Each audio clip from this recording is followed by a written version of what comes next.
Once you have identified your problem, the next thing you're going to have to do is you're going to have to consider your customer segments. So you're really going to have to think about the group of customers that you're going to be targeting, the group of customers that you want to sell your product or your service to. The next thing you're going to have to do is you're going to have to group your customers into two groups. First of all, you're going to have to think about whether these customers are going to be bringing you profit. If they are going to be your clients who are actually buying your services or your products, that could be an example for an organization that is making profit, or donors and investors, those could be examples for organizations that are not making profit. The next group you're going to have to consider is the customers or the service users who are not going to be paying for your services, but they are going to be benefiting from your services. So as mentioned, those could be your beneficiaries, your service users, your partners, your members, or your volunteers. Also, what you need to remember is for your organization and your idea to be successful, you need customers who are paying for your services. To find your perfect customer, you're going to have to do some investigation.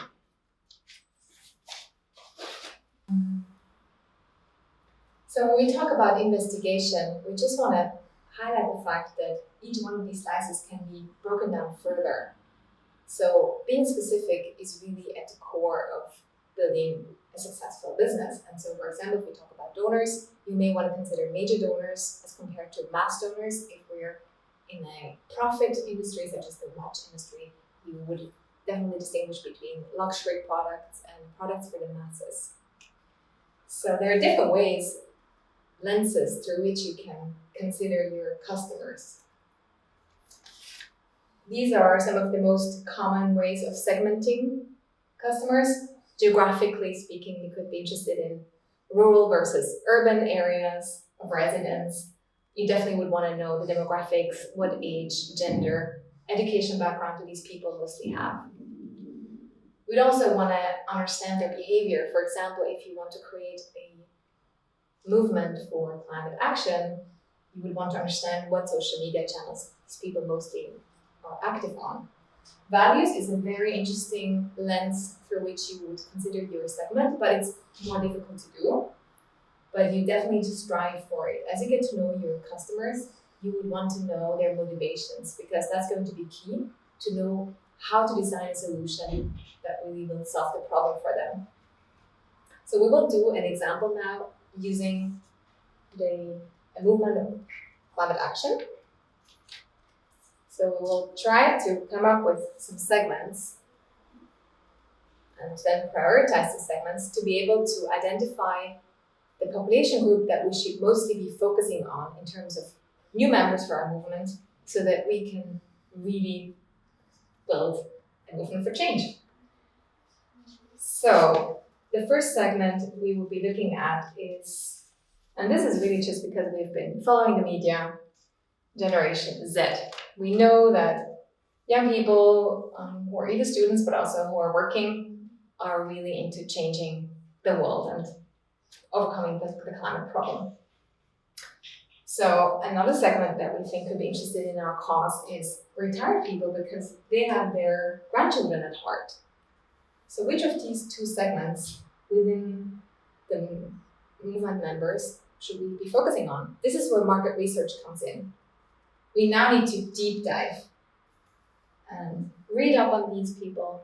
We need to be speaking to them. We need to listen to them, what they're tweeting, etc., etc. There's different methodologies, and it's beyond the scope of this small talk. However, it's on that basis that we can now start to empathize with our segment and really understand how they think and feel, which is foundational, again, to be able to come up with a great solution to their problems. So after carrying out our research, we have narrowed down to our perfect persona that we would like to target. So we have found a persona. Her name is Stacey. She's female, 25. She lives in London, and she's a teacher. And based on our research, we decided that Stacey was the best person for us to target because she works in a school. She's already interested in a topic, and we could use her as a tool to spread our message and fulfill our vision. Now that we have gained a deep understanding of Stacey, this persona who's really an archetype representing segment A, we can make an informed choice between segment A and B, both potential members of our movement. And we believe that we can create a win-win situation with Stacy, whereby we can help her take action regarding a cause that is dear to her heart. As a teacher, she will be an ideal multiplier, and so she will benefit also from having a meaningful hobby, and we think that she can really help us further our cause. So we'll go with segment A. And the same process can be applied to all your customers. So this could be when we are looking for donors for our movement. And this can also be when we're looking for volunteers also for our movement.